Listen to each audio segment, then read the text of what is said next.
Welcome back. ప్రధాని మోదీని ఉగ్రవాది అంటూ ఉన్నారు ఖర్గే. ఒకసారి ఖర్గే బయట గురించి. How can they join with Modi, who is a terrorist and who won't believe in equality? His party won't believe in equality and justice. How can they join with Modi, who is a terrorist and who won't believe?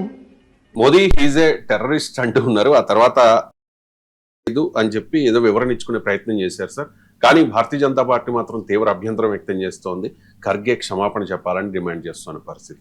సరే, మోదీని ఉగ్రవాది అనడం terrorist అనలేదు, నేను ఆయన terrorise చేస్తున్నాడు అని మాత్రమే అన్నాను అన్నాడు. ఎస్, టెర్రరిస్ట్ అనే పదానికి వచ్చే మీనింగ్ వేరు, టెర్రరైజ్ చేస్తున్నాడు అని జనరల్ కూడా అనొచ్చు. నేను మిమ్మల్ని బెదిరిస్తున్నాను అనుకోండి, నన్ను టెర్రరైజ్ చేస్తున్నారు అంటారు. So great difference. Terrorist terrorise చేయడానికి మధ్య ఒక నౌన్కు వర్బుకున్న తేడా కాదు, అది మీనింగే మారిపోతుంది. కానీ బట్ అది తర్వాత వివరణ క్లియర్ గా బయటలో ఉండగానే అనలేదని ఎట్లంటాడు. మోడీ ఈజ్ ఎ టెర్రరిస్ట్ అన్నాడు కదా క్లియర్ గా. ఒకటి ఫస్ట్, ఇట్స్ అబ్సల్యూట్లీ అన్అక్సెప్టబుల్, తీవ్రంగా ఖండించాల్సిందే, మాట వెళ్ళేది ఇందులో. ఎందుకంటే మన దేశ ప్రధానమంత్రి కాదు, నరేంద్ర మోడీని మీరు దేశద్రోహి అని తీవ్రవాది అని అనడం అనేది పచ్చి అన్యాయం.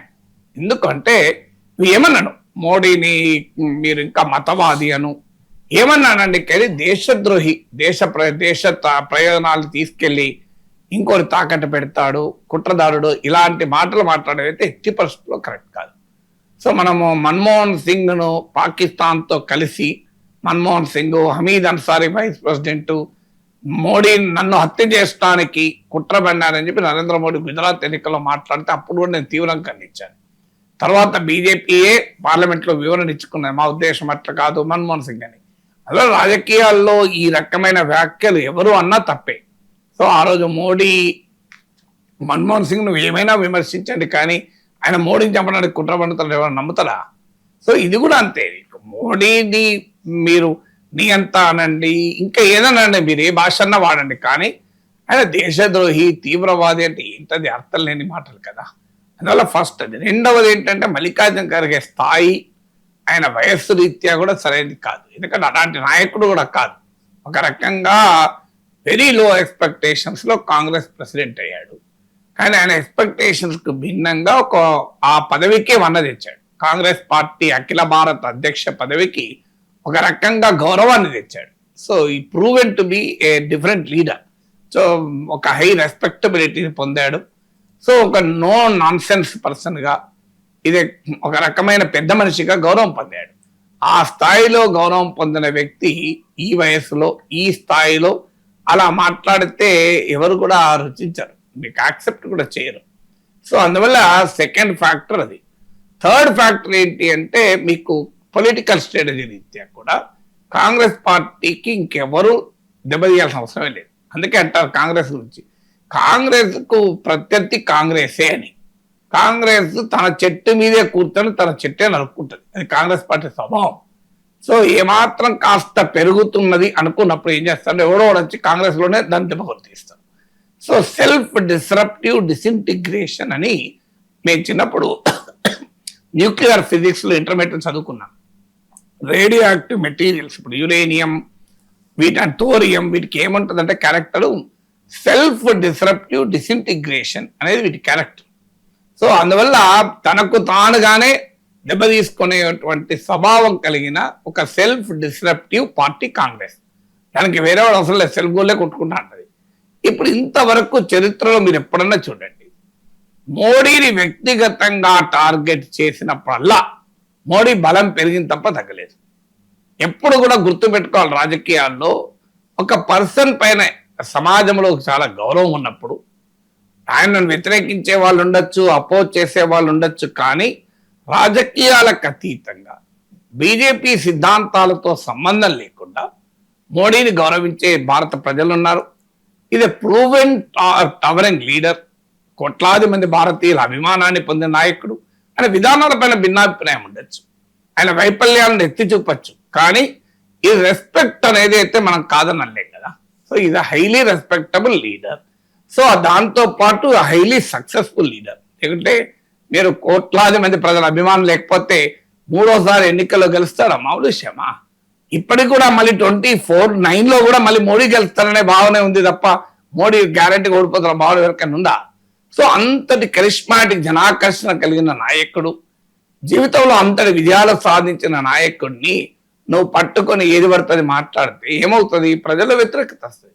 మీరు గమనించండి, ఎప్పుడైనా రవిశంకర్ గారు, మీరు ఒకరిని టార్గెట్ చేస్తే అందరూ ఏమనుకుంటారంటే ఆ ఆయన పని అయిపోతుంది అనుకుంటారు, కానీ కాదు. మీరు డొనాల్డ్ ట్రంప్ అందరూ టార్గెట్ అయితే ప్రెసిడెంట్ అయి కూర్చున్నాడు. తెలంగాణ ఉద్యమ టైంలో కేసీఆర్ ను ఎంత టార్గెట్ చేశారో మీకు నాకు తెలుసు కదా, అందరూ తెలుసు కదా. ఏమైంది? కేసీఆర్ 10 ఏళ్ళు ముఖ్యమంత్రి అయ్యాడు. చంద్రబాబు నాయుడు 2014 నుంచి 2019 మధ్యలో జగన్మోహన్ రెడ్డి నామస్మరణ లేకుండా ఉండలే. ప్రతిరోజు జగన్ తిట్టుకుంటూ పెట్టాడు. ఎంత? జగన్ 151 సీట్లు ఇచ్చారు ప్రజలు. మళ్ళీ జగన్మోహన్ రెడ్డి అధికారంలోకి రాగానే చంద్రబాబు నాయుడును తిట్టడం మొదలుపెట్టాడు. ఎక్కడి దాకా తిట్టాడు? అంత అసభ్యకరంగా అసెంబ్లీలో ఆ సత్య ఫ్యామిలీని కూడా తీసుకెళ్లి తిట్టిపించాడు. ఎందుకంటున్నానంటే జగనే తిట్టిపించాడని, ఆ తిట్టిపించాడా అని వైసీపీలు అడగచ్చు. కానీ ఆ మాట అన్నప్పుడన్నా జగన్ వాళ్ళను మందలించాలి కదా. ఏం మాట్లాడుతున్నావా, పిచ్చి పిచ్చేశారు ఏకని చెప్పాలి. చెప్పలేదు కనుక ఆరోపణకు బలం పెరుగుతుంది. తర్వాత మీకు జగన్మోహన్ రెడ్డి ఆఖరికి చంద్రబాబును జైల్లో పెట్టాడు. ఏం జరిగింది? 2024లో ఓడిపోయాడు, 11 సీట్ల పరిమితమయ్యాడు. ఇప్పుడు మళ్ళీ చంద్రబాబు నాయుడు అదే తప్పు చేస్తుంది. గమనించండి, రోజు జగన్ నామస్మరణ లేకుండా చంద్రబాబు ఉండడు, లోకేష్ ఉండడు. మీరు గమనించండి, ప్రతిరోజు జగన్ తిట్టి తిట్టి తిట్టి తిట్టి ప్రజలు మర్చిపోకుండా, ఎక్కడ ప్రజలు మర్చిపోతారో అని చెప్పి గుర్తు చేస్తూనే ఉంటారు. ఇప్పుడు రేవంత్ రెడ్డి కేసీఆర్ గుర్తు చేయడం లేదా? ఇప్పుడు అదే జరుగుతుంది. మీరు చూడండి, వీళ్ళు మళ్ళీ అంటే చరిత్ర ఇన్నిసార్లు పునరావృతం అవుతున్నా రాజకీయ నాయకులు నేర్చుకోరు. విచిత్రం ఏంటంటే, సో నువ్వు తిడుతుంటే ఏదో దెబ్బతింటారు అనుకుంటారు, కాదు. They will become more popular. మీకు trolling need not necessarily defeat person. Trolling make successful. The algorithms లో ఎలాంటి స్వభావం ఉంటుందో మీడియాలో, ఆన్లైన్. ఇప్పుడు నా మీద ట్రోలింగ్ పెరిగింది అనుకోండి, నా వీడియోకి ఎక్కలేని వ్యూవర్షిప్ వస్తుంది. సో ఎంత ట్రోలింగ్ పెరిగితే అంత వ్యూవర్షిప్ వస్తుంది. ఎందుకంటే యూట్యూబ్కి తెలియదు, ఆల్గరిథం అవన్నీ ఏం తెలియదు. ఓ ఈయన గురించి ఏదో జరుగుతుంది చర్చ అని చెప్పి చూపెడతాను ఎక్కువ మందికి. సో అందువల్ల ఆ ట్రోలింగ్ పెరిగినప్పుడల్లా నేను గమనిస్తా అనలిటిక్స్ లో రికమెండేషన్స్ ఉంటాయి. అంటే మీరు యూట్యూబ్ డైరెక్ట్ గా ఛానల్ ఓపెన్ చేసి చూడడం ఒక ఎత్తు అయితే, మీరు ఒకటి చూస్తున్నప్పుడు ఇంకోటి సజెస్ట్ చేయడం, ఆ సజెస్టెడ్ రికమెండేషన్ విపరీతంగా పెరిగిపోతాయి. సో ఇది కూడా అంతే, పాలిటిక్స్ లో కూడా అంతే. మీరు ఆల్గరిథమిక్ క్యారెక్టర్ పాలిటిక్స్ కూడా ఉంటుంది. ఆల్గరిథమిక్ క్యారెక్టర్ ఏంటంటే, మీరు ఒక వ్యక్తిని ఎక్కువగా ట్రోలింగ్ చేస్తే, ఎక్కువగా అటాక్ చేస్తే అన్ని సందర్భాల్లో అది ఫలించకపోవచ్చు, ఎక్కువ సందర్భాల్లో అది నెగిటివ్ రిజల్ట్ కూడా ఇస్తుంది. అంటే విక్టిమ్ కార్డ్ ప్లే అవుతుంది. అయ్యో అన్యాయంగా అటాక్ చేస్తున్నారని. అలా మన భారతీయ సమాజంలో దయాగుణం చాలా ఎక్కువ. ఎంత దుర్మార్గుడైనా చనిపోయినప్పుడు అయ్యో చనిపోయాడా పాపం, ఎంత దుర్మార్గుడైనా కొన్ని మంచి పనులు చేశాడు అంటారు. మన సమాజం యొక్క క్యారెక్టర్ అది.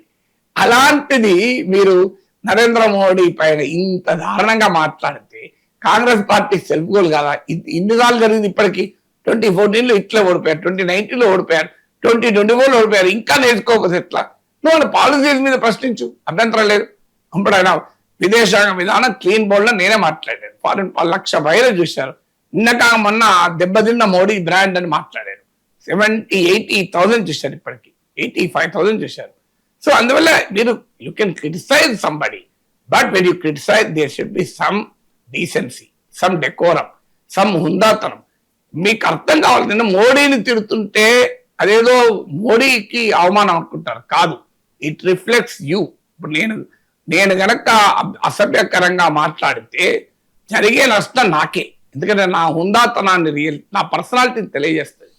సో ఇప్పుడు కాంగ్రెస్ పార్టీ మోడీని ఆ రకంగా మాట్లాడి తన పర్సనాలిటీ తానే బయటపెట్టుకుంటోంది.